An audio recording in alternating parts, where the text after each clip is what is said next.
Good evening, everyone. Good evening, ma'am. Evening, ma'am. Evening. Good Good evening, good evening. ma'am. Very good evening. But in the last class, we were doing the thermodynamics.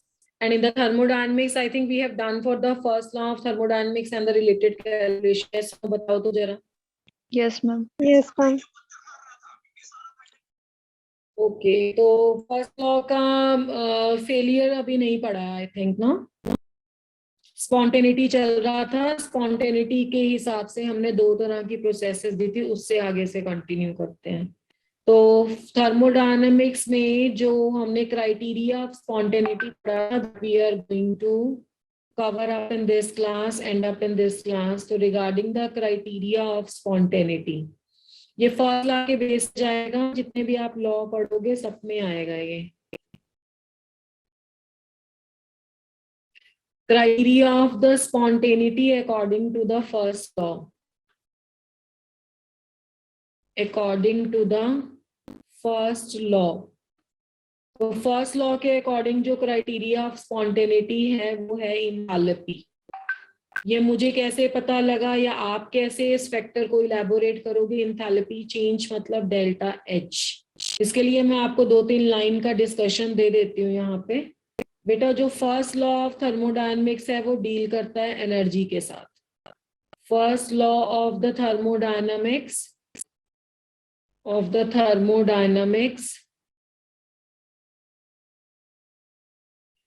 deals with the energy.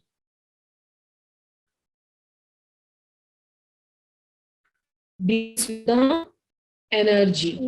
And we know the lowest energy is the state of stability.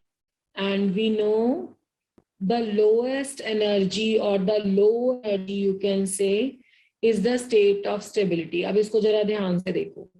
Low energy is the state of stability.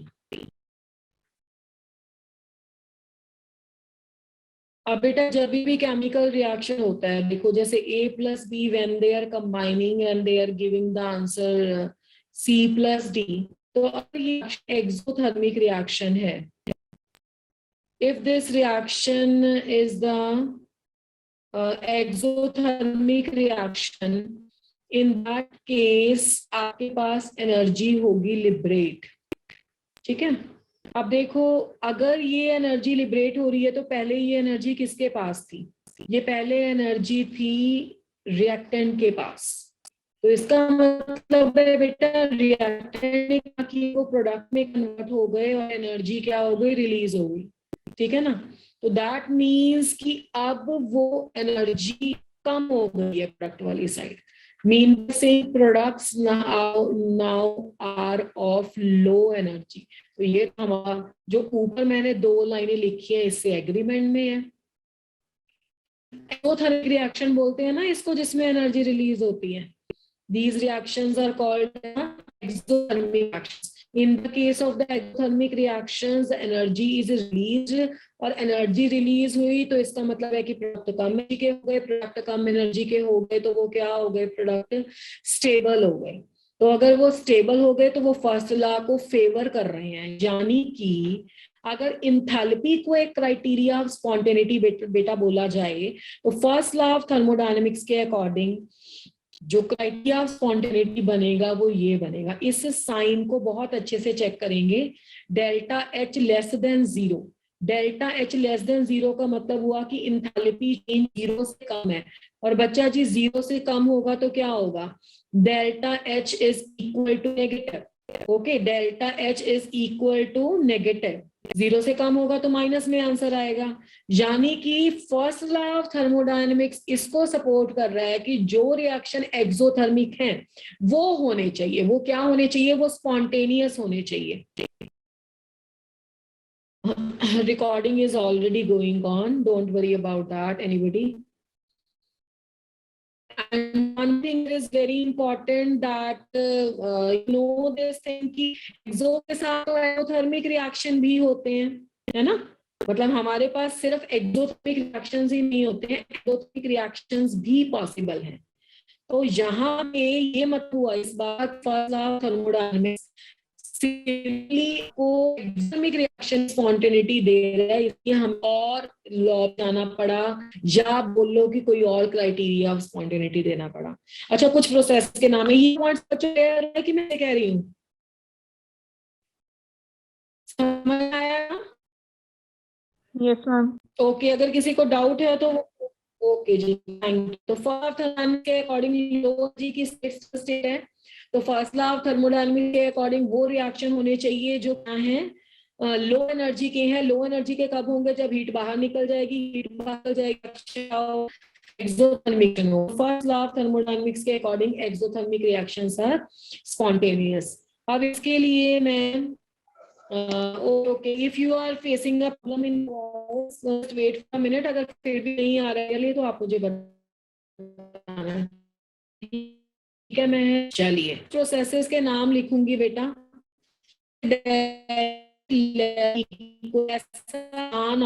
आप में अगर ऐसा आपके पास symbol आता है तो we call it as a reversible, we call it as a reversible. Reversible इसको क्यों बोलते हैं? क्योंकि इक्वल का साइन है। We call it as a reversible and spontaneous. This is called as a reversible and spontaneous. Spontaneous क्यों? क्योंकि energy release हो रही है। रिवर्सिबल क्यों? क्योंकि इक्वल का साइन है। और स्पॉन्टेनियस को किसी किसी जगह पे आपको फिजिबिलिटी की फॉर्म में भी लिखा हुआ मिलेगा, ठीक है? फिजिबल, या किसी किसी जगह पे वर्ड यूज होगा फेवरेबल। और ये किसके अकॉर्डिंग चल रहा है? सब अभी फर्स्ट लॉ के अकॉर्डिंग चल रहा है। तो delta H is less than equal to 0 means this reaction is reversible and the spontaneous. Feasible, favourable. कई बार क्या करता है कि नीट में वो इस तरह से क्वेश्चन देता है कि according to the first law of thermodynamics what is the condition for the reversible and the spontaneous reaction. तो आपको ये साइन पिक करना होता है, या साइन दिया होता तो प्रोसेस बतानी होती है। अगर इसमें ऐसा लिखा होता delta H less then 0, mean by saying अगर रिएक्शन में सिर्फ लेस देन का साइन होता, इक्वल नहीं होता, तो इस प्रोसेस को हम क्या पढ़ते हैं? We call it as a irreversible, irreversible and spontaneous. Irreversible लिखा मैंने, हम इक्वल नहीं है। हाँ बिल्कुल सही। इररिवर्सिबल मैंने इसलिए लिखा बेटा क्योंकि ये इक्वल नहीं था, और स्पॉन्टेनियस इसलिए लिखा कि जब तक H नेगेटिव होगा तब तक रिएक्शन क्या आएगा? स्पॉन्टेनियस आएगा, ठीक है? तो ये तो हो गया फर्स्ट लॉ ऑफ थर्मोडायनामिक्स के अकॉर्डिंग। अच्छा हाँ, एक और पॉइंट लिख देती हूँ। जैसे डेल्टा H ग्रेटर देन 0 लिखा हुआ मिला तुम्हें, तो डेल्टा H ग्रेटर देन 0 का क्या मीनिंग हुआ? अब पहली बात तो अभी भी इक्वल नहीं है, तो इस प्रोसेस को क्या बोलोगे? दिस इज अ इररिवर्सिबल, ठीक है? This is a irreversible one. And अगर ग्रेटर देन 0 है तो इसको हम लिखेंगे नॉन स्पॉन्टेनियस, ठीक है? हाँ, this is called as a non spontaneous. Non spontaneous का ओके महक, ठीक है बेटा। नॉन स्पॉन्टेनियस को आप नॉट फिजिबल भी बोल सकते हो और नॉट फेवरेबल भी बोल सकते हो। तो ये मैं दोनों वर्ड यहाँ पे लिख देती हूँ, एक दो बार लिखूंगी, then you will get use to of it बेटा।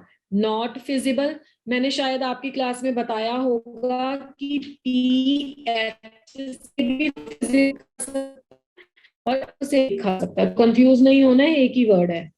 या इसको लिखेंगे नॉट फेवरेबल, ऐसे बना हुआ आए तो ये फर्स्ट के अकॉर्डिंग क्राइटेरिया ऑफ स्पॉन्टेनिटी है।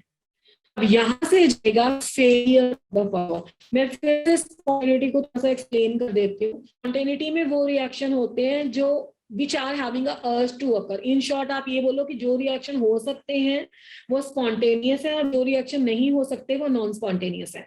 अब जो रिएक्शन हो सकते हैं उनके पीछे थर्मोडायनेमिक्स क्या है? तो फर्स्ट लॉ ऑफ थर्मोडायनेमिक्स कह रहा है कि हम तो डील कर रहे हैं किससे बेटा? एनर्जी से डील कर रहे हैं। तो जिन रिएक्शंस में एनर्जी डिक्रीज होती है सिस्टम की, वो फिजिबल रिएक्शंस हैं। तो एनर्जी डिक्रीज कब होती है? जब आपके एक्सोथर्मिक रिएक्शंस हो। तो उसने क्राइटेरिया ऑफ स्पॉन्टेनिटी दिया delta H less than equal to 0। तो delta H less than equal to 0 में रिवर्सिबल एंड स्पॉन्टेनियस आएगा, और अगर इक्वल का साइन हट जाएगा तो वो रिवर्सिबल आ जाएगा। बाकी ग्रेटर देन वाले तो हो ही नहीं सकते, ठीक है जी? अब ये फर्स्ट लॉ के अकॉर्डिंग है, मैं ये नहीं कह रही हूँ कि एंडोथर्मिक होते ही नहीं है। तो ये फर्स्ट लॉ के according we people are doing. Now here we are going to follow the limitations of the first law. Limitations of the first law. So what are the limitations of the first law of thermodynamics? Can anybody tell any of the limitations? देखो आपको हमने जो पिछली slide में किया है ना उसके हिसाब से ही चलो। सबसे पहले तो फर्स्ट लॉ थर्मोडायनेमिक्स ने स्पॉन्टेनिटी किसकी एक्सप्लेन की थी? It explain the spontaneity of only the exothermic reactions.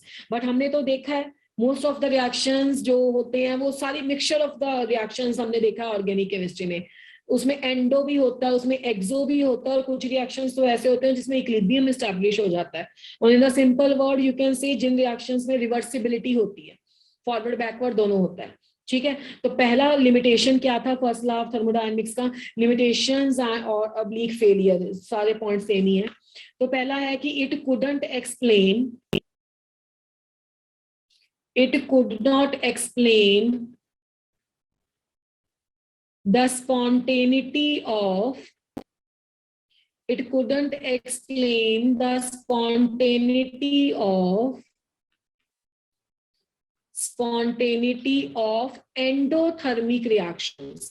अब हमें तो पता है कि endothermic reactions are equally probable, वो भी होते हैं endothermic reactions। ठीक है, एंडोथर्मिक रिएक्शंस को ये एक्सप्लेन नहीं कर पाया था, क्योंकि एंडोथर्मिक रिएक्शंस के अकॉर्डिंग तो क्या होता है कि रिएक्टेंट हीट एब्जॉर्ब करते हैं, एनर्जी एब्जॉर्ब करते हैं, फिर प्रोडक्ट में कन्वर्ट होते हैं। तो इन दैट केस तो फिर प्रोडक्ट की एनर्जी बढ़ गई। तो फर्स्ट लॉ ऑफ थर्मोडायनेमिक्स के अकॉर्डिंग तो वो नहीं होने चाहिए, बट वो रिएक्शन भी होते हैं। तो it couldn't explain the spontaneity of the endothermic reactions and the as well as it couldn't explain, इसको मैं थोड़ा डैश डैश लिख देती हूँ theoretically. It couldn't explain the spontaneity of the reactions which do not go to completion, जिनमें equilibrium establish हो जाता है बेटा, which do not go to completion, जो कंप्लीट ही नहीं हो पाते, although delta H is negative, although delta H is less than zero. अब बच्चा delta H less than zero का क्या मतलब है? Delta H less than zero का मतलब है कि रिएक्शन होना चाहिए, स्पॉन्टेनियस है फर्स्ट लॉ के अकॉर्डिंग। बट जिन रिएक्शंस में अब आप देखो कि मान लो मैंने एक रिएक्शन लिख दिया कि A + B C दे रहा था और इसमें ये इक्विलिब्रियम एस्टैब्लिश हो गया और डेल्टा एच की वैल्यू नेगेटिव है, तो डेल्टा एच की वैल्यू फॉरवर्ड रिएक्शन में नेगेटिव है, तो फॉरवर्ड में तो रिएक्शन को पूरा हो जाना चाहिए, मतलब A + B को फुली कंप्लीटली वेनिश हो जाना चाहिए, खत्म हो जाना चाहिए और C को बन जाना चाहिए। बट इस रिएक्शन में क्या हुआ कि C वापस से A और B में कन्वर्ट होना शुरू हो गया, या रिएक्शन में बोल सकते हो कि इक्विलिब्रियम एस्टैब्लिश हो गया। तो रिएक्शन जब डेल्टा H नेगेटिव हो तो कंप्लीशन पे जाने चाहिए, उसमें इक्विलिब्रियम एस्टैब्लिश नहीं होना चाहिए। ठीक है, बट फिर भी हो रहा है, तो इसको भी फर्स्ट लॉ एक्सप्लेन नहीं कर पाया था। मैंने स्टार्टिंग में ही आपको बोला था कि हमें जो एक्चुअल लाइफ में रिएक्शंस हमने फिजिकल या केमिकल प्रोसेसेस जो देखी हैं उसमें सभी टाइप के रिएक्शंस हो रहे थे, एंडो भी हो रहे हैं, एक्सो भी हो रहे हैं, केमिकल इक्विलिब्रियम भी एस्टैब्लिश हो रहा है। तो ये सिर्फ उसमें से एक्सोथर्मिक रिएक्शंस को एक्सप्लेन कर पाया था। थर्ड, वैसे ही इससे मिलता जुलता ही पॉइंट है, it couldn't explain the direction of the reaction. Explain the direction of the reaction, ये बहुत इंपॉर्टेंट पॉइंट है, समझने वाला है। डायरेक्शन ऑफ द रिएक्शन, अब इसका क्या मतलब है? ठीक है, इसके लिए ना मैं आपको एक छोटा सा एक्सपेरिमेंट पहले समझाती हूँ। James joule was the name of a scientist जिसने एक एक्सपेरिमेंट किया था फॉलिंग वेट के साथ। आपने शायद लोअर क्लासेस में पढ़ा भी होगा, बिलो 10th क्लासेस में। उसने क्या कहा था कि अगर हीट एंड वर्क इनको देखा जाए 4.184 जूल जब भी काम होगा, इसी से जो वर्क का यूनिट है वो जूल आया था। इतना जूल जब भी वर्क होगा तो आपने पास ना 1 कैलोरी हीट प्रोड्यूस होगी। 1 calories of the heat was produced whenever the work done is 4.184 joule, and irrespective of the fact how the work is done, work कैसे भी हो रहा हो, हमेशा 4.184 को अप्रोक्सीमेटली 4.2 बोल देते हैं, 1 कैलोरी इज 4.2 जूल। ठीक है, यहां से हीट एंड वर्क का रिलेशनशिप आता है। तो जब 4.2 जूल वर्क होगा तो 1 कैलोरी हीट प्रोड्यूस होगी। अब देखो, अब इसमें क्या हुआ, हमेशा जब इतना काम होता था इतनी हीट प्रोड्यूस होती थी, बट इसका मतलब है इतना अगर आपके पास वर्क डन है उसमें हीट तो इतनी कन्वर्ट है, इतनी प्रोड्यूस हो रही है, बट रिवर्स को प्रूव नहीं कर पाए हैं हम अभी तक। मैंने शायद आपको मास एनर्जी इक्विवेलेंस वाला आइंस्टाइन वाली बात बताई होगी जब फर्स्ट ऑफ थर्मोडायनामिक्स आया था। यानी कि वर्क का हीट में कन्वर्जन तो पॉसिबल है, बट इतनी हीट से equivalent amount of work back हम कन्वर्ट नहीं कर पाए। तो फर्स्ट लॉ ऑफ थर्मोडायनामिक्स के अकॉर्डिंग तो हीट वर्क और वर्क हीट दोनों बदल जाने चाहिए, क्योंकि लॉ ऑफ कंजर्वेशन तो है, ऑफ एनर्जी तो वैलिड है। तो रिएक्शन किधर को जाएगा, what would be the direction? देखो ये बिल्कुल वही बात है जो मैंने वहां पे बताई थी कि हमने मैटर को एनर्जी में कन्वर्ट किया था, फिशन रिएक्शन जब पढ़े थे बॉम्ब वाले। तो वापस से एनर्जी को मटेरियलाइजेशन कैसे किया जाए, वो अभी तक सारा का सारा वर्क थ्योरेटिकल है, अभी तक वो काम कंप्लीटली नहीं हुआ है। ठीक है, तो इसने भी यही बोला कि ये नहीं बता पाया था कि किस साइड में रिएक्शन जाता है, क्यों ऐसा होता है कि हमेशा इतनी हीट प्रोड्यूस होती है जब इतना वर्क डन हो, बट हीट को वापस उस वर्क में कन्वर्ट नहीं किया जा सकता। फोर्थ हाफ फेलियर, इसका ये भी लिख सकते हो कि कुछ रिएक्शंस ऐसे होते हैं बच्चों जिसमें हीट चेंज होता ही नहीं है, फिर उसे कैसे एक्सप्लेन करोगे? मान लो ना एक्सोथर्मिक है ना एंडोथर्मिक है, तो उसे ये कैसे एक्सप्लेन करेगा? तो फोर्थ पॉइंट आप ये लिख सकते हो, it couldn't explain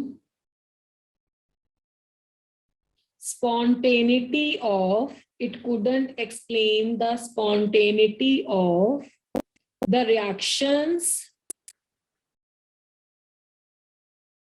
which do not involve any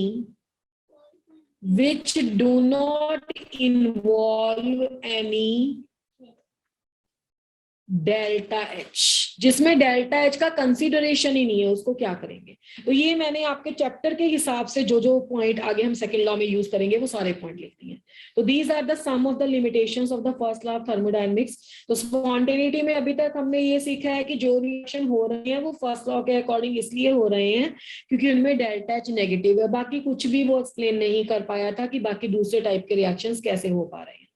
अब यहाँ से हम थोड़ा सा प्रोसेसेस के बारे में सीखेंगे, जैसे हमारे पास एक प्रोसेस है, उसके बाद हम जाएंगे अपने सेकंड लॉ ऑफ थर्मोडायनामिक्स में, थोड़ा सा कैलकुलेशन फर्स्ट लॉ का और करेंगे। जैसे हमारे पास प्रोसेस है that is called as isothermal, ये इंपॉर्टेंट है बेटा क्वेश्चन, और ये प्रीवियस ईयर भी मैं इसमें बताऊंगी कैसे आया। First law done, first law mathematical statement done, sign conventions done, first law limitations done. अभी भी जो प्रोसेस है वो फर्स्ट लॉ के अकॉर्डिंग ही मैं सॉल्व कर रही हूँ। After that when we will do all the calculations related to the first law, then we move to the second law. Isothermal reversible expansion of gases, ये previous year question के point of view से मैं बता रही हूँ, पढ़ चुके हैं हम इस चीज को। Reversible expansion of gases, expansion of gases. Gases बच्चे यहाँ पे हमारा सिस्टम है, ये हमारे पास यहाँ पे आइडियल गैस है, दैट इज आवर सिस्टम। अच्छा, पहले तो isothermal reversible expansion of gases. अच्छा बताओ बच्चा, आइसोथर्मल का मतलब क्या होता है? Where temperature is kept constant. ठीक है जी, आइसोथर्मल का मतलब होता है, जैसे हमारे एक बच्चे ने बताया कि इसमें टेम्परेचर है कांस्टेंट। तो टेम्परेचर कांस्टेंट का मतलब मैं ये लिख सकती हूँ क्या कि डेल्टा टी जीरो है।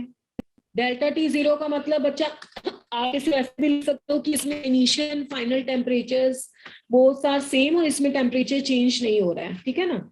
अब इसका एक प्रीवियस ईयर क्वेश्चन आया था कि you have to calculate the value of all the thermodynamical quantities on the basis of the first law of thermodynamics।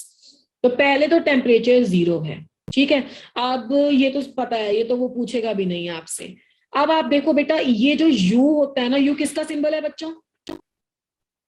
Internal energy. हाँ जी बिल्कुल सही, U है सिंबल इंटरनल एनर्जी का।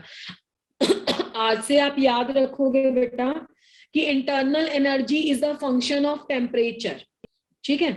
Internal energy is a function of temperature. तो बच्चा जी अगर temperature constant है तो इंटरनल एनर्जी भी क्या होगी? कांस्टेंट। तो इसका मतलब है change in the internal energy भी क्या हो गया? जीरो। तो ये हमने कैलकुलेट करी है first thermodynamical quantity that is delta you, ठीक है, तो इसके लिए आपको ना ये स्टेटमेंट पता होनी चाहिए कि internal energy is a function of temperature, इसलिए चेंज इन इंटरनल एनर्जी भी क्या हो जाएगा आपका, चेंज इन इंटरनल एनर्जी भी आपका 0 हो जाएगा। Is that clear? Yes, Yes, ma'am. sir. तो अब किन क्वांटिटी ठीक है बेटा H,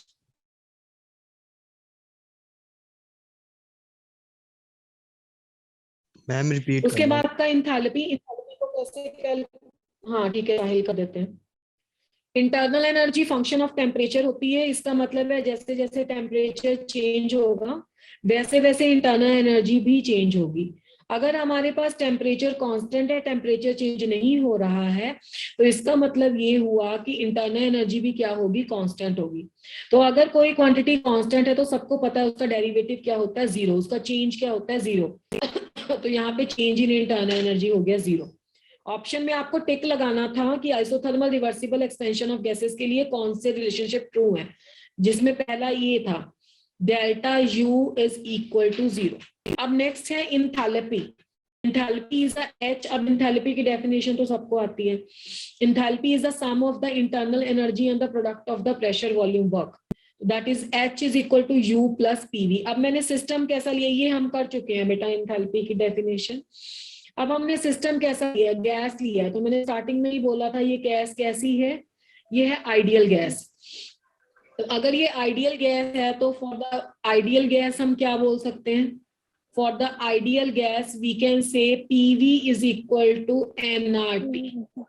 ठीक है, हम अप्लाई कर सकते हैं ये फॉर्मूला। तो यहाँ पे लिखेंगे U प्लस PV की जगह पे we have used over here U plus nRT, तो दिस इज H। तो बच्चा जी मैंने आपको पहले ही बताया कि H is a state function, we can't go for the calculation of the absolute value of the enthalpy, we have to go for the change in the enthalpy. So here we are going to apply the delta. This is delta U, delta H here, delta U here, and delta N into R into T.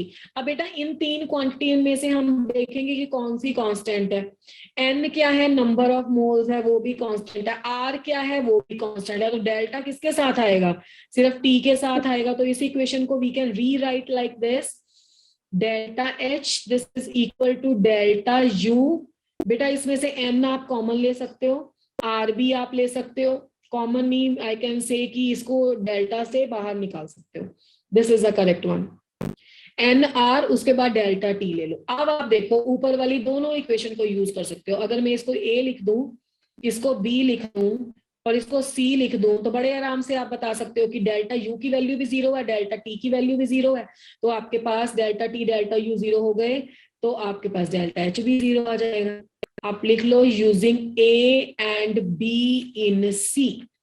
A and B को C में use करोगे तो क्या answer आएगा, you will get the answer, यहीं पे कर देते हैं इसको wind up, delta H is equal to 0। तो ये आ गई आपकी थर्ड ब्रैकेट। ठीक है, तो पहले डेल्टा टी 0, उसके बाद delta U 0, and now we are having third your this delta H factor is also 0। अब जाते हैं हम बाकी दो फैक्टर की कैलकुलेशन। यहाँ तक क्लियर है सभी को, इसको Yes, डी ma'am. बोल दो। चलिए ओके बेटा, अब नेक्स्ट है Q एंड W। Q क्या होता है बच्चों, हीट। W क्या होता है, W is the work done. ठीक है बेटा, तो अभी हम क्या करेंगे नेक्स्ट में, नेक्स्ट अप्लाई द, या यूजिंग भी लिख सकते हो, applying the first law. Everybody mute yourself. First law of thermodynamics. तो फर्स्ट लॉ को अप्लाई करेंगे तो क्या स्टेटमेंट थी, delta U is equal to Q plus W. This is the statement of first law of thermodynamics. अब हमने क्या prove कर लिया, देखो फ्रॉम इक्वेशन नंबर चेक कर लेते हैं लास्ट स्लाइड से, B, from B we can say delta U is equal to 0। तो डेल्टा यू 0 है, तो ये जो आपकी इक्वेशन नंबर ई है, we can get delta U 0 हो गया, तो ये आ गया आपका Q plus W is equal to 0। तो can I say Q is equal to minus of W, तो दिस इज अनदर रिलेशनशिप, इसको आप F लिख सकते हैं। ठीक है, अब Q is equal to minus of W तो हो गया। अब इसकी वैल्यू कैसे कैलकुलेट करेंगे? वैल्यू कैलकुलेट करने के लिए हमारे पास एक छोटी सी इंटीग्रेशन है। सब बच्चे ये जानते हैं W is equal to P external into dv होता है। इसकी डेरिवेशन हम लास्ट क्लास में कर चुके हैं। अब हम क्या करेंगे, ये स्मॉल वर्क डन है तो हमें कंप्लीट वर्क डन कैलकुलेट करने के लिए ना इसको इंटीग्रेट करना पड़ता है। तो इंटीग्रेट कर लो। dw की तो कंप्लीट इंटीग्रेशन आ जाएगी w, यहाँ पे p एक्सटर्नल dv है। अब p को dv के विद रिस्पेक्ट टू तब चेंज कर सकते हैं जब इसका v की फॉर्म में फॉर्मूला यूज करके लिखो। pv is equal to nRT होता है बच्चों, तो p की वैल्यू क्या आ जाएगी, nRT बाय v आ जाएगी। ठीक है, तो p एक्सटर्नल की जगह पे nRT by v into dv. यहाँ पे इनिशियल एंड फाइनल वॉल्यूम हम पुट कर देते हैं। ये हमने क्या किया, ये लास्ट वाली डेरिवेशन उठाई है मैंने, we have already done this thing कि डी डब्ल्यू मैं यहाँ पे लिख देती हूँ वी नो।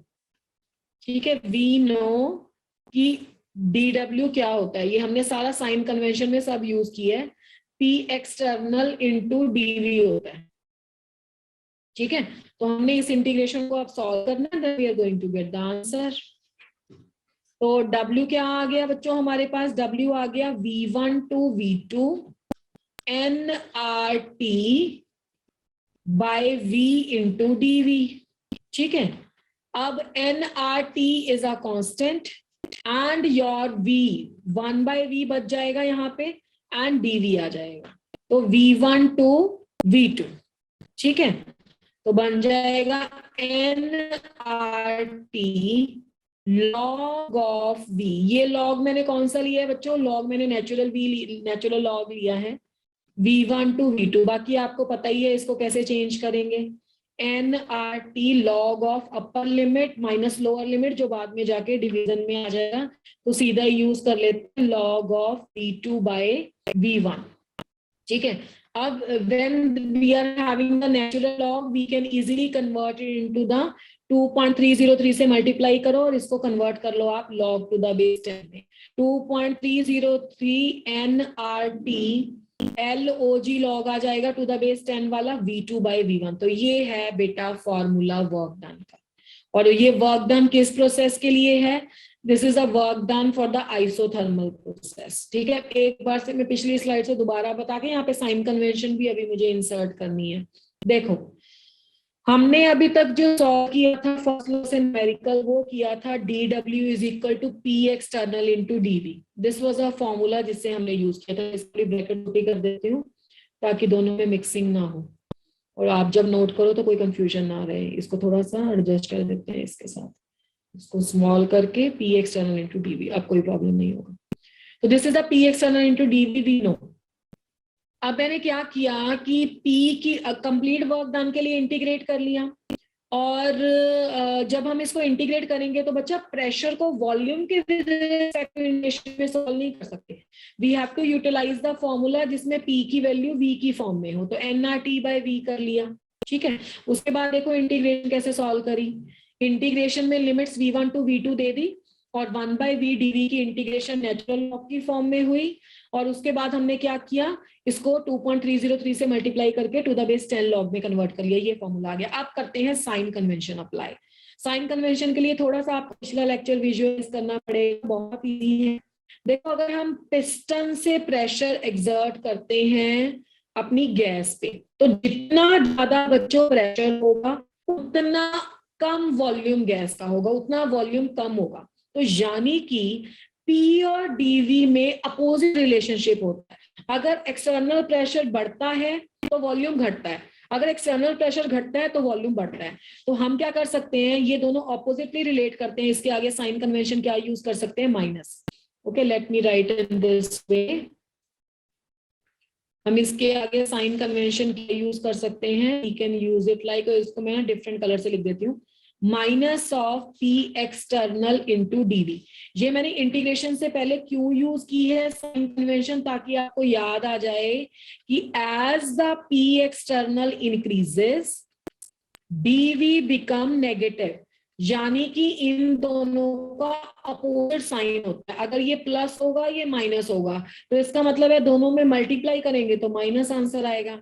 और अगर यही वाला माइनस कैरी फॉरवर्ड करूं सारी कैलकुलेशन में, तो मेरे पास अल्टीमेटली लास्ट में आंसर नेगेटिव आ जाएगा। और आपको हमेशा नेगेटिव साइन लेके चलना है, चाहे एक्सपेंशन हो चाहे कंप्रेशन हो। अब आप बोलोगे मैडम आपने तो बोला था एक्सपेंशन नेगेटिव होता है और कंप्रेशन वर्क पॉजिटिव होता है। ठीक है, देखो अभी बिल्कुल वही रिजल्ट आएगा जो मैंने बोला था। अगर आपके पास है एक्सपेंशन, एक्सपेंशन के केस में बेटा V2 बड़ा होगा V1 बड़ा होगा, बताओ। V2 बड़ा होगा कि नहीं V1 से? यस ना, एक्सपेंशन का मतलब है फाइनल वॉल्यूम बढ़ रहा है। ठीक है, फाइनल वॉल्यूम बढ़ रहा है इनिशियल वॉल्यूम से। ये फाइनल वॉल्यूम है बच्चों और ये इनिशियल वॉल्यूम है। ठीक है, तो final volume is greater than the initial volume, तो V2 बाय V1 का क्या आंसर आएगा? Greater than 1। तो बच्चा जी किसी क्वांटिटी की वैल्यू ग्रेटर देन 1 है, तो अगर आप उसका लॉग लोगे, मैथमेटिक्स आप फिजिक्स में भी अप्लाई करते हो लॉग, तब भी पता होगा, log of V2 by V1 कितना आएगा? वो भी ग्रेटर देन, वो आपका पॉजिटिव आंसर देगा या नहीं देगा? अगर कोई क्वांटिटी यानी कि इसको x मान लो ना, ऐसा x ग्रेटर देन 1 है, तो log of x is positive, तो यहाँ पे आंसर पॉजिटिव आएगा। तो अगर ये आंसर पॉजिटिव आया तो W आपका ऑटोमेटिकली क्या आ जाएगा? नेगेटिव, क्योंकि आगे मैंने येलो कलर से माइनस लगा दिया। तो आपका फॉर्मूला ऑटोमेटिकली वैसे एडजस्ट हो जाएगा कि प्लस माइनस दे देगा, आपको टेंशन नहीं लेना है इसका। मान लो आपके पास क्या है? कंप्रेशन है, ठीक है, कंप्रेशन ऑफ गैस है। अब कंप्रेशन ऑफ गैस में V2 क्या होगा? लेस देन V1 होगा। V2 लेस देन V1 होगा तो V2 बाय V1 की वैल्यू क्या हो गई? V2 बाय V1 की वैल्यू भी लेस देन 1 हो गई। तो अब log of the value V2 by V1 क्या हो गई? वो आपकी नेगेटिव आंसर देगी। तो नेगेटिव और नेगेटिव क्या हो जाएगा बच्चों? नेगेटिव और नेगेटिव पॉजिटिव हो जाएगा। तो नेगेटिव और नेगेटिव पॉजिटिव हो जाएगा, तो इसका मतलब है कि आपके पास जो वर्क है पॉजिटिव आ जाएगा कंप्रेशन के। ठीक है, तो आपको फॉर्मूले में नेगेटिव लेके चलना है, वो ऑटोमेटिकली अपने आप एडजस्ट हो जाएगा।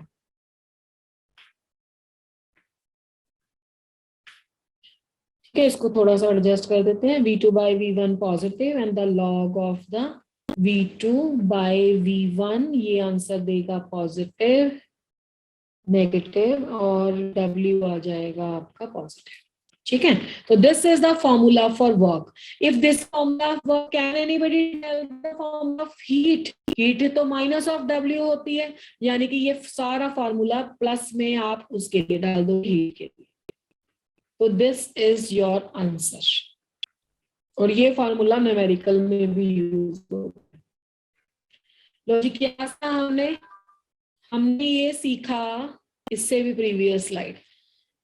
आइसोथर्मल प्रोसेस के लिए डेल्टा T 0 पहला आंसर, डेल्टा U 0 दूसरा answer, delta H 0 third answer. उसके बाद हमने सीखा Q is equal to minus of W, फिर हमने सीखा W का आंसर माइनस में और Q का आंसर प्लस में। तो these are the values of the thermodynamical quantities that can be asked for the isothermal reversible expansion of gas. अब अगर मैंने एक्सपेंशन लिखा, आप कंप्रेशन के लिए भी कर सकते हैं, कोई प्रॉब्लम नहीं है। कंप्रेशन के लिए भी सब सेम होगा, बस वर्क डन पॉजिटिव हो जाएगा कंप्रेशन के लिए। वर्क डन वो मैं कैसे पॉजिटिव होगा वो भी मैंने लिख दिया है। वर्क डन की पॉजिटिव वैल्यू होगी, मैग्नीट्यूड बिल्कुल सेम होगा, और हीट की वैल्यू अकॉर्डिंगली नेगेटिव आ जाएगी। तो आइसोथर्मल एक्सपेंशन और रिवर्सिबल एक्सपेंशन या compression of gases, is that clear to everyone? Yes, ma'am. Yes, ma'am. Okay, beta, thank you. So in the next slide, we are going to start the heat capacity. This is again the first law of thermodynamics. ये सब exam point of view से question important है, इसलिए मैंने ले लिए। Isothermal reversible expansion of gases में हो सकता है सिर्फ हीट पूछ ले, वर्क पूछ ले, इंथैल्पी पूछ ले, तो आपको ये सारी चीजें थ्योरेटिकली क्लियर होनी चाहिए कि आए कैसे प्लस माइनस साइन। अब बच्चा नेक्स्ट है हीट कैपेसिटी। ये पहले सीखो, फिर हम जाएंगे एडियाबैटिक प्रोसेस, बस उसके बाद फर्स्ट लॉ कंप्लीट है, then will move toward the second law, heat capacity. Regarding the heat capacity, अब हीट कैपेसिटी क्या होती है, इस टॉपिक को जैसे मैं आपको पढ़ा रही हूँ बिल्कुल वैसे ही पढ़ोगे यूनिट के साथ। अगर बच्चा इस टॉपिक को यूनिट के साथ नहीं ना पढ़ोगे, then there are the chances of the mistake in this topic. Heat capacity को मैं Q से लिख देती हूँ, ठीक है। अब हीट कैपेसिटी क्या होती है, देखो द अमाउंट ऑफ, ऐसा करते हैं इसको C से यूज करके हीट का सिंबल Q देते हैं, क्योंकि आपने शुरू से Q ही पढ़ा है। Heat capacity C This is the amount of the heat supplied that is required to raise the temperature of the substance through 1 degree centigrade. ये आपने पढ़ी है, लोअर क्लासेस में भी डेफिनेशन पढ़ी है. कितनी हीट सप्लाई की जाए कि आपके सिस्टम का टेम्परेचर 1 डिग्री सेंटीग्रेड या 1 डिग्री केल्विन बढ़ जाए. That is called as heat capacity. ठीक है, तो ये है हीट कैपेसिटी का फॉर्मूला. अब बच्चा जी, हीट का यूनिट क्या होता है? जूल. और टेम्परेचर का यूनिट क्या होता है? केल्विन. तो जूल पर केल्विन भी हो सकता है या जूल पर डिग्री सेंटीग्रेड भी हो सकता है. ठीक है, तो अगर तुम्हें जूल पर केल्विन दिया हुआ है तो आपको क्या करना है? हीट को चेंज इन टेम्परेचर से डिवाइड करना है. अब इसमें वो क्या पूछ सकता है? अच्छा, यहाँ पे ना मैं 2 बातें बहुत इंपॉर्टेंट बता रही हूँ, बहुत इंपॉर्टेंट. ये प्रीवियस ईयर भी में भी यूज हुई थी. अगर आपको वो बोले कि heat change at constant volume, तो वो किसकी बात कर रहा है? वो इंटरनल एनर्जी चेंज की बात कर रहा है. कई बार हमें सब आता है, हमें डेल्टा एच और डेल्टा यू का रिलेशनशिप भी आता है, न्यूमेरिकल भी सॉल्व करना आता है, पर एग्जामिनर के पूछने के ढंग से हम कंफ्यूज हो जाते हैं. देखो, heat change at constant volume क्या होता है? Internal energy. Heat change at constant pressure क्या होता है? That is enthalpy change. और ये बातें याद रखोगे. अब जैसे डेल्टा एच और डेल्टा यू का रिलेशनशिप क्या है? क्यूपी और क्यूबी का रिलेशनशिप है, तो हीट ही है ना दोनों. वो कांस्टेंट वॉल्यूम पे है, वो कांस्टेंट प्रेशर पे है. ठीक है, तो सी जो आपका होगा, this is Q upon T2 minus T1. Heat change at constant volume delta U, heat change at constant pressure delta H. अब यहाँ पे देखो, अगर उसने बोल दिया कि heat change at constant volume और यहाँ पे बोल दिया T2 माइनस T1, तो फॉर्मूला हमारा क्या बन जाएगा?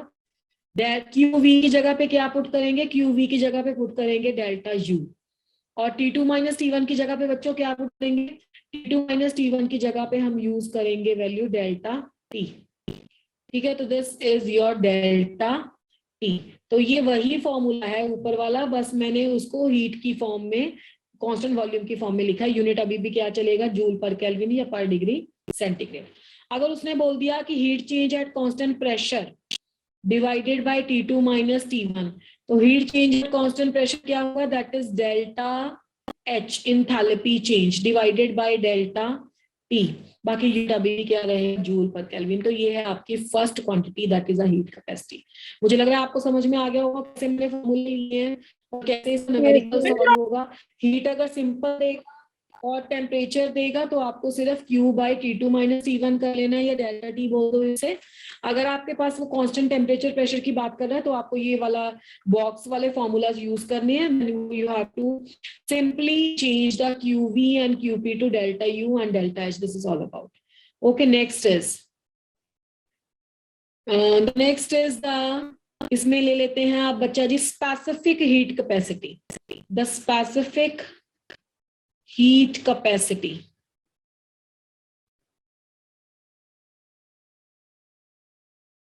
Now in the case of the specific heat capacity, what actually the specific heat capacity is there?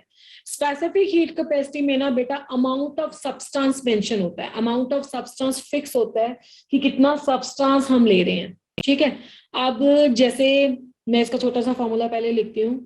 C is equal to the amount of the heat added to raise the temperature of 1 gram of the substance. अगर वो बोल दे कि amount of the heat added और you can say which is increasing the temperature of 1 gram of the substance. तो 1 gram of the substance के लिए यहाँ पे mass देगा, temperature increase करेगा उसका T2 minus T1. तो यहाँ पे आपके पास आ जाएगा स्पेसिफिक हीट कैपेसिटी. थोड़ा सा उससे डिफरेंशिएट करने के लिए ना मैंने इसको सी के पैर में एस लिख दिया, स्पेसिफिक. ठीक है, तो ये आपका क्या यूनिट बनेगा? पहले यूनिट चेक करो क्योंकि सारा क्वेश्चन आपका यूनिट से सॉल्व होना है. क्यू की जगह पे आएगा जूल, मास का क्या यूनिट आएगा? जूल पर केल्विन पर ग्राम.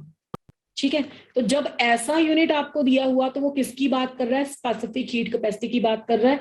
और उसके फॉर्मूले में Q by M multiplied by T2 minus T1. मैं ना S को थोड़ा और उसके पास कर देती हूँ ताकि आपको कंफ्यूजन ना हो कि S M के साथ कोई नहीं है अटैच्ड. C के पैर में है. चलो, अब अगर वो बोले specific heat capacity at constant volume, तो इसका क्या मतलब होगा कि heat supplied at constant volume है, यहाँ पे अमाउंट ऑफ सब्सटेंस मेंशन है, यहाँ पे T2 माइनस T1 है, और इसको आप कैसे पकड़ोगे फॉर्मूले में? this is delta U divided by M, this is delta T. तो हमारे पास बचा जी यूनिट, अब अभी वही बनेगा, बस यहाँ पे डेल्टा U आ जाएगा. Joule, this is per Kelvin and this is per gram. ठीक है, we can call it as a per gram. Next फॉर्मूले में CS और साथ में P आ जाएगा. This is a heat supplied at constant pressure, साथ में आपके पास M आ जाएगा और आ जाएगा T2 minus T1.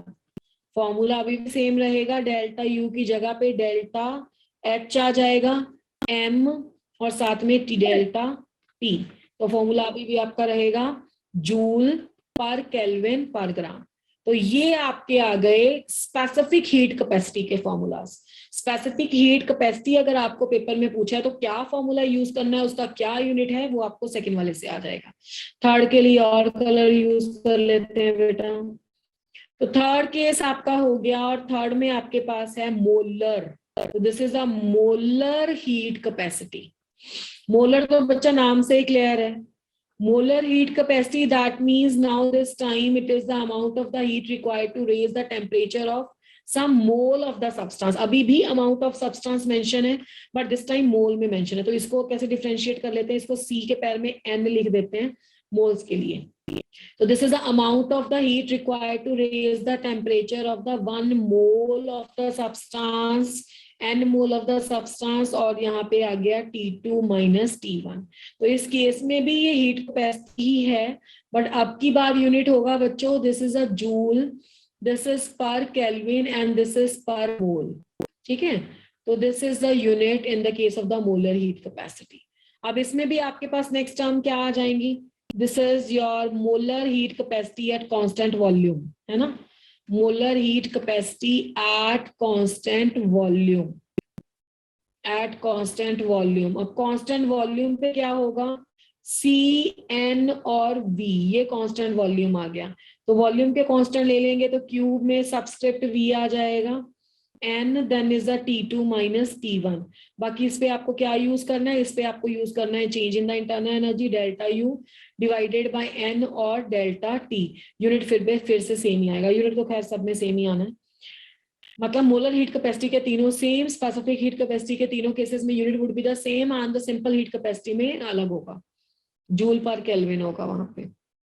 And CN और कांस्टेंट प्रेशर पे क्या आ जाएगा, this is a heat capacity eight constant pressure. Heat आएगा, हीट एट कांस्टेंट प्रेशर की आप वैल्यू पुट करोगे, T2 माइनस T1 और QP की वैल्यू आ जाएगी डेल्टा H और फॉर्मूला बन जाएगा N इंटू डेल्टा T. तो ये है टोटल हीट कैपेसिटी. ये मैंने क्यों इतने इलैबोरेटिव वे में करवाया, बिकॉज जब आपके पास रिलेशनशिप का क्वेश्चन आता है डेल्टा CP एंड CV वाला, या आपको इंटेंसिव एक्सटेंसिव प्रॉपर्टी ढूंढना आता है, या आपको सिंपल हीट कैपेसिटी का न्यूमेरिकल आता है, तो कई बार हम कंफ्यूज हो जाते हैं कि हमें क्या निकालना है, मास लेना है या नहीं, मोल लेना है या नहीं. तो आप नाम से यूनिट से चेक कर सकते हो. अब इसका नेक्स्ट टॉपिक पढ़ते हैं, दैट इज योर, इसको मैं क्वेश्चन पॉइंट ऑफ व्यू से ही लिख देती हूँ. CP is greater than CV. ये क्वेश्चन थ्योरेटिकली भी पॉसिबल है, ये आपको फिजिक्स में थर्मोडायनेमिक्स में भी पढ़ोगे आप. CP is greater than CV. ठीक है, CP CV से बड़ा होता है. ये कैसे, पहले हम कर लेते हैं यहाँ पे, यहाँ एक सिलेंडर की बात. ये सिलेंडर है and we are having the gas. This is a gas and in this cylinder is fitted with the weightless frictionless piston. ठीक है, अब यहाँ पे P एक्सटर्नल है कांस्टेंट, P एक्सटर्नल है यहाँ पे constant, external pressure is the constant. तो if the external pressure is a constant, तो मैंने क्या किया, मैंने इसको हीट सप्लाई करी. अब हीट सप्लाई करने से क्या होगा, heat supplied at constant pressure, यानी कि QP की बात कर रहे हैं, heat supplied at constant pressure. तो heat supplied at constant pressure क्या करेगी, तो बच्चा अगर आप हीट सप्लाई करोगे कांस्टेंट प्रेशर पे, तो सबसे पहले तो क्या होगा कि मॉलिक्यूल्स की इंटरनल एनर्जी बढ़ेगी, मॉलिक्यूल्स तेज भागेंगे, है ना। और उसके बाद क्या होगा कि एक टाइम ऐसा आएगा कि वो इतना उनमें रेट ऑफ कोलिजन्स फास्ट हो जाएगा। मान लो बाहर का एक्सटर्नल प्रेशर पी है, बाकी मैंने आपको बताया हुआ है कि गैस के अंदर का भी प्रेशर होता है, these two are the opposing forces, और इसको हमने पी गैस लिखा हुआ है। तो एक टाइम ऐसा आएगा जब अंदर वाला गैस, हम हीट सप्लाई करी जा रहे हैं, पहले तो वो उसका टेम्परेचर इंक्रीज हुआ, वो इंटरनल एनर्जी उसकी बढ़ी।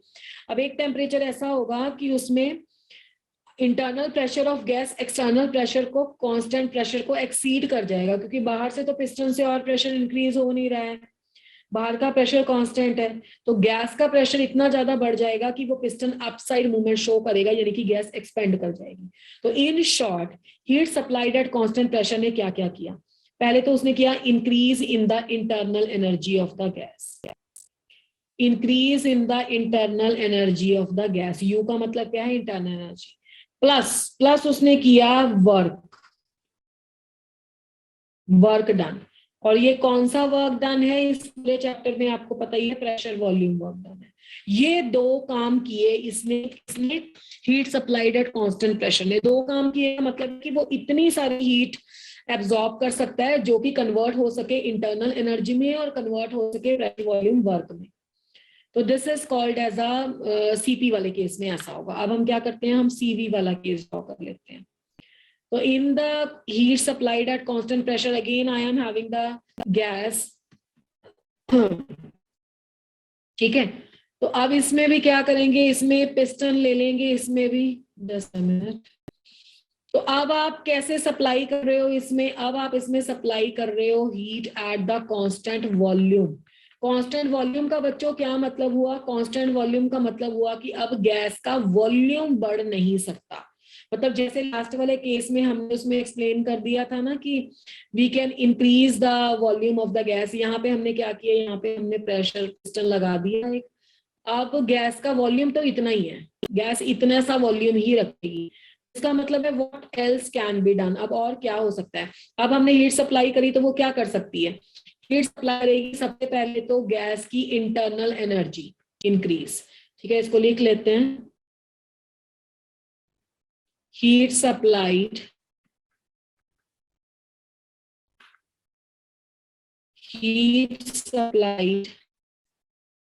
at the constant volume ये करती है increase in the internal energy of gas. ये गैस की इंटरनल एनर्जी को क्या करेगी? इंक्रीज करेगी। गैस की इंटरनल एनर्जी को इंक्रीज करेगी पर वर्क डन नहीं करवाएगी बेटा। वर्क डन क्यों नहीं करवाएगी? क्योंकि गैस का वॉल्यूम तो कांस्टेंट है।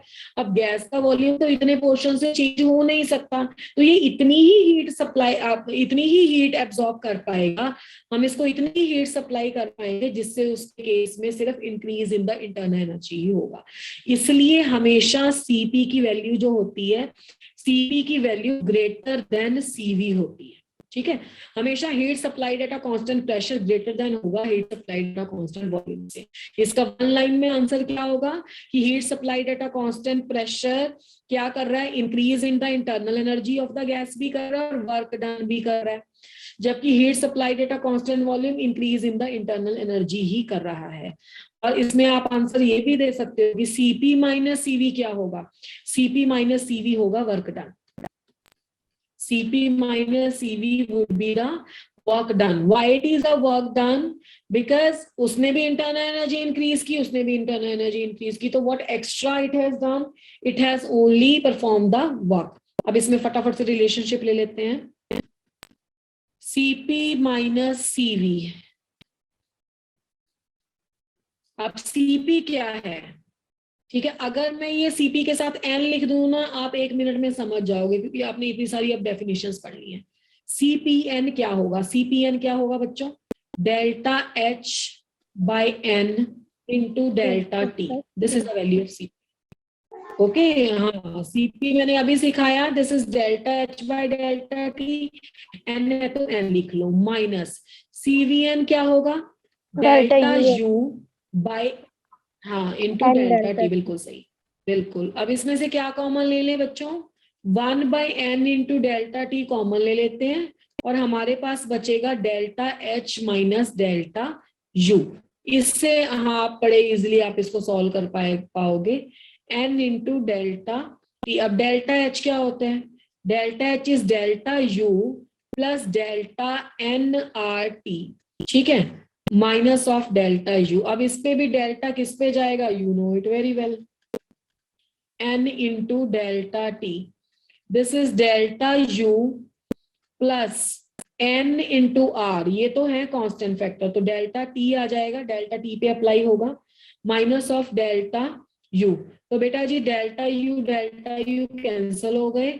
अब हमारे पास बचा 1/n इंटू डेल्टा t और साथ में n into r into delta t। अब इससे n n n cancel, delta T and delta T cancel, answer क्या आ गया, r। R. Cp minus CV is equal to, ये Cp minus CV is equal to R है। और theoretically पूछे तो R क्या होता है, आप गैसीय स्टेट चैप्टर पढ़ेंगे उसमें आएगा कि Cp माइनस CV में से जो R आता है वो एक्चुअली में वर्क डन ही होता है, ठीक है ना, जो हमने लास्ट स्लाइड में प्रूव किया। अब मैं एक छोटा सा इसका क्वेश्चन पूछती हूँ, फिर adiabatic process and then it is the end of first law. Cp minus CV, अब की बार मैंने n नहीं लगाया, इज इक्वल टू, इस क्वेश्चन पे मैं पोल जनरेट करती हूँ, ठीक है, आप अपनी नोटबुक पे क्वेश्चन को सॉल्व करना, then you will easily get to know बेटा।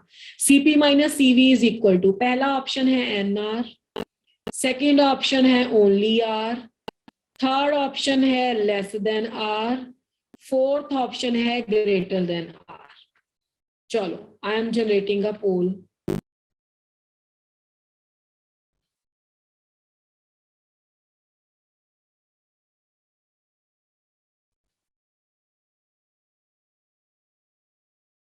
Beta, can you see the poll on your screen? Yes, ma'am. Okay, try to give the answer quickly.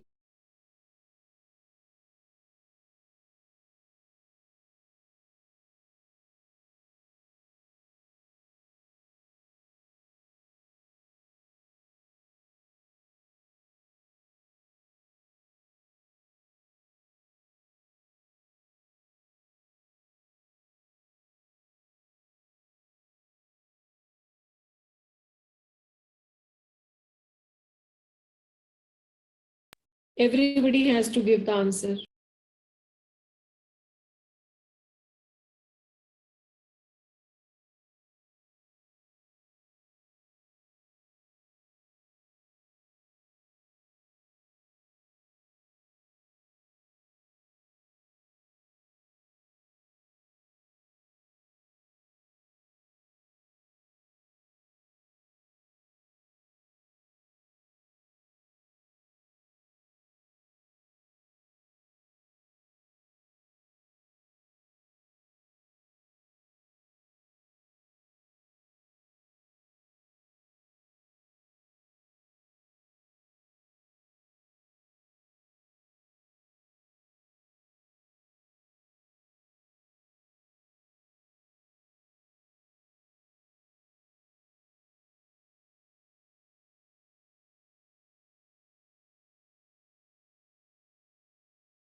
Everybody has not given an answer, but yet I am ending a poll. बहुत सारे बच्चों ने our answer दिए है, मुझे लगता है आप लोगों ने कैलकुलेशन करी नहीं है, कुछ बच्चों ने NR आंसर दिया है, देख लीजिए आप किस ब्रैकेट में फॉल हो रहा है। Okay, let's check it out. ये क्वेश्चन था Cp माइनस CV, जबकि मैंने उसमें n भी नहीं लगाया था और उसमें कुछ मेंशन भी नहीं किया था स्पेसिफिक है या कुछ, तो इसका मतलब है जूल पर केल्विन में बात कर रही हूँ, जो फर्स्ट वाले फॉर्मूले करवाए थे। अब Cp माइनस CV में देखो आप, Cp की वैल्यू क्या आ जाएगी, delta H by delta T जाएगी, क्योंकि इसमें ना तो मोल है ना स्पेसिफिक वाला मास है, तो this is delta of U by delta of T, ठीक है, तो दिस इज 1/डेल्टा T, ठीक है, तो this is delta H minus of delta U, just a minute. अब आप रिलेशनशिप लगा के इसको सॉल्व कर सकते हो कि क्या आएगा। तो दिस इज 1/Δt और डेल्टा एच की क्या वैल्यू आएगी? डेल्टा एच की वैल्यू आएगी delta U plus delta N R T, ठीक है, माइनस ऑफ डेल्टा यू। अगर मैं इसको बहुत ज्यादा ना भी सॉल्व करूं तो आपको आइडिया हो गया होगा कि डेल्टा यू और डेल्टा यू तो कैंसिल हो जाएंगे और टी टी के साथ डेल्टा कैंसिल हो जाएगा, ये N R into delta E जाएगा और यहाँ से डेल्टा टी जाएगा, तो आंसर एन आर आएगा। और मोस्ट ऑफ द टाइम ये एग्जाम में न्यूमेरिकल फॉर्म में भी आता है कि 2 मोल गैस है, आर की वैल्यू इतनी है, बताओ कितना आया। तो वहां पे एन को मल्टीप्लाई करना है आर के साथ, तब आंसर जाएगा। हाँ, अगर उसने तभी तो मैंने करवाया है आपको ये टॉपिक यूनिट के हिसाब से। अगर उसने मोल नहीं लिखा है तब आंसर आर नहीं आता, तब आंसर आपका एन आर आएगा, ठीक है। तो A is a correct option. Is that clear बेटा एवरीबॉडी? Yes, Yes. ma'am. चलिए अब हम फटाफट से आ जाते हैं क्योंकि हमने सीपीसी भी कलेक्ट कर लिया है अच्छे से। नेक्स्ट है last process, that is a specific adiabatic reversible expansion of gas. Adiabatic reversible expansion of gas. अभी तक हमने पढ़ा था पीछे isothermal reversible expansion of gas, तो उसका एग्जाम क्वेश्चन आपको बता दिया था कि कैसे सारी क्वांटिटीज की वैल्यू कैलकुलेट करनी है। Now it is adiabatic reversible expansion of gas. अब एडियाबैटिक प्रोसेस किसको बोलते हैं? Adiabatic process is no heat is allowed to enter, no heat is allowed to enter और leave the system, to enter और leave the system, leave the system. System में ना ही heat enter हो सकती है ना ही हीट बाहर जा सकती है, तो this is called as a adiabatic process. तो इसका मतलब है Q इसमें क्या होगा? कांस्टेंट, है ना। Q अगर इसमें कांस्टेंट होगा तो dQ होगा इसमें 0। यहाँ पे मैं एक स्टेटमेंट लिख देती हूँ जो आप बहुत बार अप्रोक्सीमेशन में यूज करते हो कि फॉर द स्मॉल चेंजेस, अगर किसी प्रोसेस में या किसी रिएक्शन में बहुत कम चेंजेस होते हैं तो Q की वैल्यू वही जाएगी जो dQ की वैल्यू जाएगी। Q and dQ both values are equal to the 0 only, ठीक है। Q and dQ both values are equal to the 0 only if the process is just like a very small changes is there in the process। तो पहला factor तो ये आ गया कि Q या dQ 0 जाएगा क्योंकि प्रोसेस में बहुत थोड़ा हीट चेंज हो रहा था। सेकेंड है आपके पास, अप्लाई कर लो आप first law of thermodynamics, applying the first law of thermodynamics, applying the first law of thermodynamics. इसमें जब फर्स्ट लॉ ऑफ थर्मोडायनेमिक्स आप अप्लाई करते हो तो फर्स्ट लॉ ऑफ थर्मोडायनेमिक्स क्या है? Delta E is equal to Q plus W, ठीक है। अब क्यू स्मॉल चेंज के लिए आप इसको डी क्यू पुट करके 0 कर सकते हो या पहले ही 0 कर सकते हो, तो यहाँ पे 0 आ जाएगा प्लस डब्ल्यू आ जाएगा, दिस इज इक्वल टू, अच्छा मैं डेल्टा यू ही लिख देती हूँ क्योंकि आप पूरे चैप्टर में यू ही कर रहे हो। Delta U is equal to 0 plus W, तो delta U is equal to W. तो ये तो आपके पास आ गई सेकंड स्टेटमेंट, और ये स्टेटमेंट बहुत ज्यादा इंपॉर्टेंट है। Let's elaborate this statement. Delta U is equal to W, पहले तो दोनों के सामने प्लस प्लस लगा लो। Delta U plus is equal to W plus, W plus का मतलब क्या है? डब्ल्यू प्लस का मतलब है कंप्रेशन वर्क, कंप्रेशन वर्क।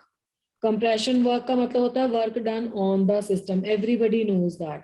तो जब work done on the system होता है तो इसका मतलब है हीट या इंटरनल एनर्जी बोल दो इसको, internal energy of the system increases, internal energy of the system increases, internal energy of the system increases, system increases, ठीक है। तो internal energy of the system increases, तो जो आपकी इंटरनल एनर्जी है that is a function of the temperature only. तो इसका मतलब है कि अगर इंटरनल एनर्जी इंक्रीज हो रही है तो टेम्परेचर भी क्या हो रहा है? इंक्रीज हो रहा है। और ये स्टेटमेंट आई थी टिक करनी करेक्ट की क्या होता है। मैं स्टेटमेंट भी लिख देती हूँ जो प्रीवियस ईयर में आई थी। स्टेटमेंट ऐसे थी, adiabatic expansion of the ideal gas results in heating। Adiabatic जब एक्सपेंशन होती है तो प्रोसेस में क्या प्रोड्यूस होती है, हीटिंग, या इंक्रीज इन टेम्परेचर, कुछ ऐसा है ना। टेम्परेचर बढ़ जाता है जब आपके पास एडियाबैटिक एक्सपेंशन ऑफ गैस होता है। अब इन दोनों पे माइनस साइन लगा दो। अब ये कौन सा वर्क बन गया, अब ये वर्क बन गया कंप्रेशन वर्क। और जब ये कंप्रेशन वर्क बन गया तो यहाँ पे इंटरनल एनर्जी यू जो है वो डिक्रीज हो गया। यू डिक्रीज हो गया तो इंटरनल एनर्जी किसका फंक्शन होती है, टेम्परेचर का, तो टेम्परेचर भी क्या हो गया, डिक्रीज हो गया। अब इसकी स्टेटमेंट हम ग्रीन कलर से लिख देते हैं। सॉरी, कंप्रेशन नहीं है, wrongly I have written that, this is a expansion. Compression तो कर लिया ना, प्लस वाला था, ये माइनस है। तो दिस इज योर एक्सपेंशन। ठीक है, तो इसकी स्टेटमेंट क्या बनेगी कि एडियाबैटिक, ये स्टेटमेंट में आया था question, adiabatic reversible expansion results in cooling. Results in cooling, cooling का मतलब है कि टेम्परेचर क्या हो जाता है, कम हो जाता है।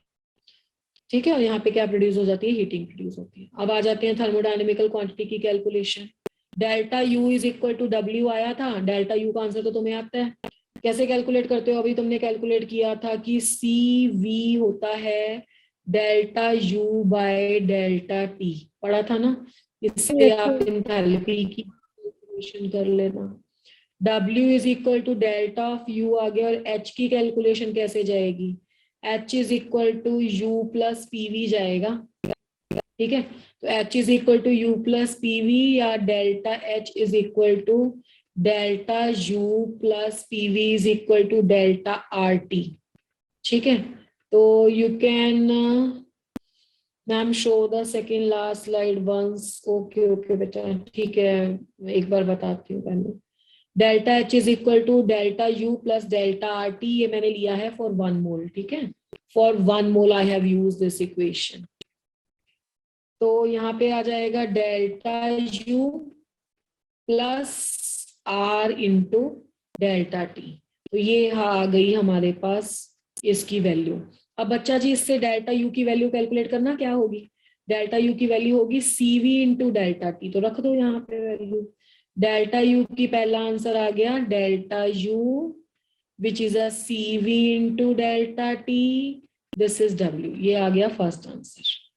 और डेल्टा यू की value CV into delta T, और यहाँ पे R इंटू डेल्टा टी। अब हमारे बच्चे समझदार हैं, वो क्या करेंगे, CV प्लस R को क्या पुट करेंगे, CP। ठीक है, तो यहाँ पे आ जाएगा CP इंटू डेल्टा टी। तो ये हमारे आ गए टोटल आंसर। डेल्टा एच की value CP delta T, delta U की वैल्यू CV डेल्टा टी, वही आंसर W का। और लास्ट स्लाइड है, इसमें डेल्टा यू और W बराबर, और उससे भी लास्ट स्लाइड में हमने कैलकुलेट किया था कि हमारे पास DQ की वैल्यू हो जाती है 0। एक बात और मैं आपको यहाँ पे बता दूं, DQ की value 0, Q constant, delta U is equal to W की। यहाँ पे मैंने जो CP/CV यूज किए हैं ना, CP/CV, जिस बच्चे ने भी स्लाइड्स की डिमांड करी थी, मैंने एडियाबैटिक रिवर्सिबल की पूरा दिखा दिया है। एडियाबैटिक रिवर्सिबल में Q DQ 0 होता है, डेल्टा यू की वैल्यू W होती है। डेल्टा यू W के बराबर से दो एक्सप्रेशन बनते हैं कि एडियाबैटिक एक्सपेंशन से टेम्परेचर बढ़ता है, और adiabatic reversible, okay okay okay okay, wait wait wait wait, who have written adiabatic, this is a compression बेटा, इससे चेक करना है ना, एडियाबैटिक कंप्रेशन। ठीक है, compression of the ideal gas results in heating. आप इससे, इस सर्कल से लगाया करो स्टेटमेंट, और कुछ हो वो तो मुझे बता देना है।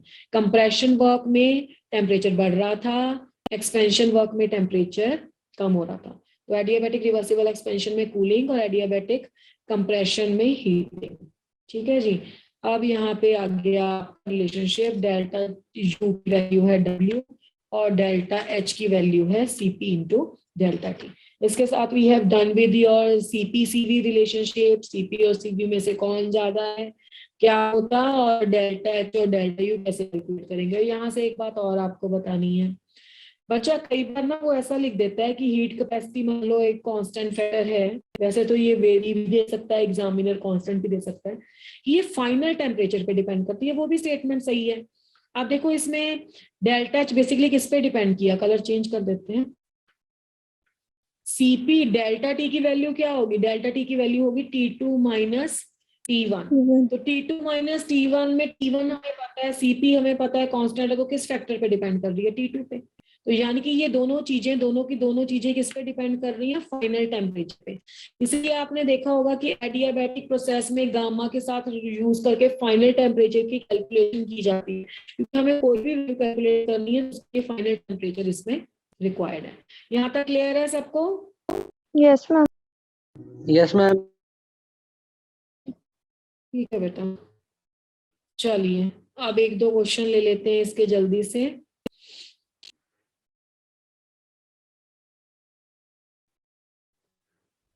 Delta H for the isothermal compression of gas, isothermal और रिवर्सिबल ये ध्यान रखना है ना, isothermal reversible compression of gas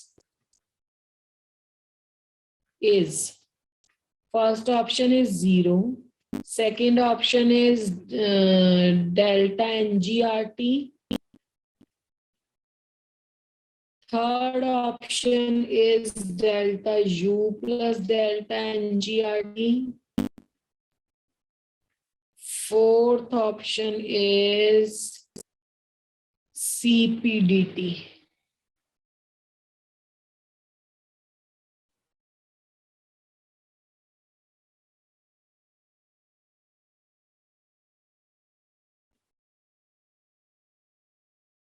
I have launched the poll.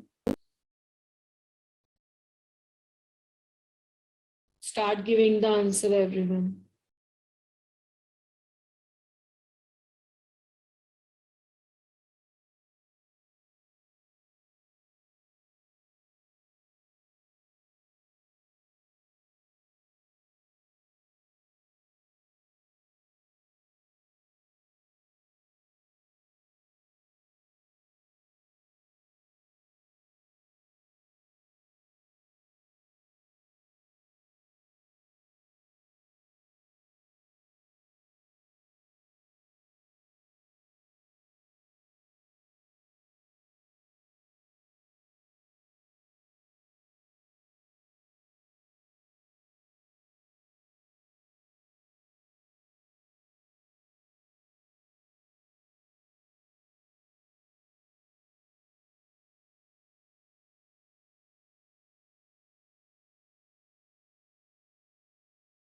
Everybody has to give the answer. All the students present in the class, it is mandatory to submit the poll. तभी आपको exam में confidence build होगा।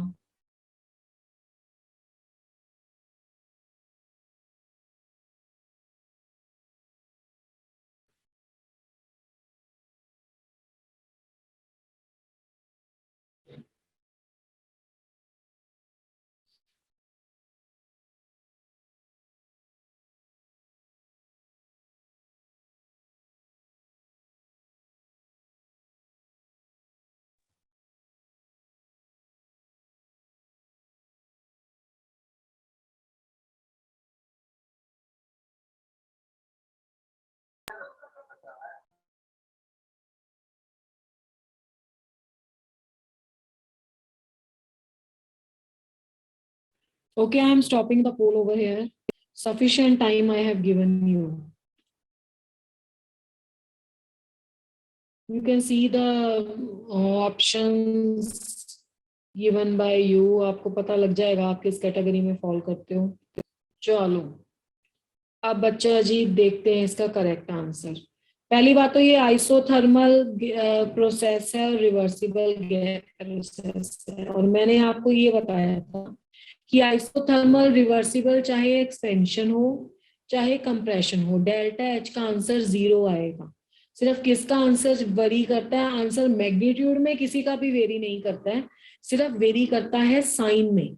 Compression के लिए answer plus में आता है, work and heat, work का प्लस में आता है, हीट का नेगेटिव में आता है, और एक्सपेंशन में आपका वर्क नेगेटिव और हीट पॉजिटिव हो जाता है। तो फर्स्ट आंसर वाज करेक्ट। अब इसी क्वेश्चन में मैं थोड़ा सा चेंज कर रही हूँ, इस क्वेश्चन को मैंने आइसोथर्मल ना करके ना यहाँ पे एडियाबैटिक कर दिया। ऑप्शंस भी सेम है, अब आपको सही ऑप्शन छांटना है। ठीक है, now I have change the question to, this is the last question, adiabatic, adiabatic reversible expansion of gas. अब आपको इसका आंसर छांटना है। I am giving you the, लो बच्चा, this is a third,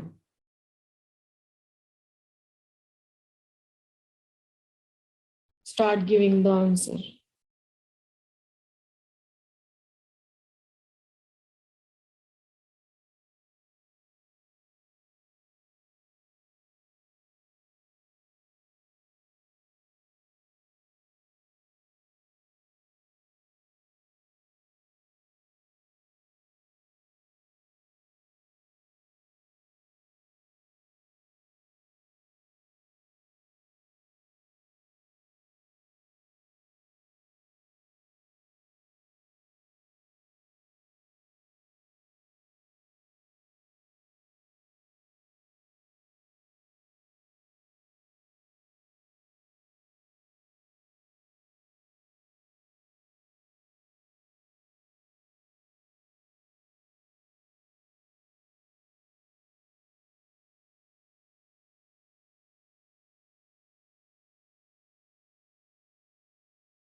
okay, 14 students ने क्लास में से सही आंसर दिया।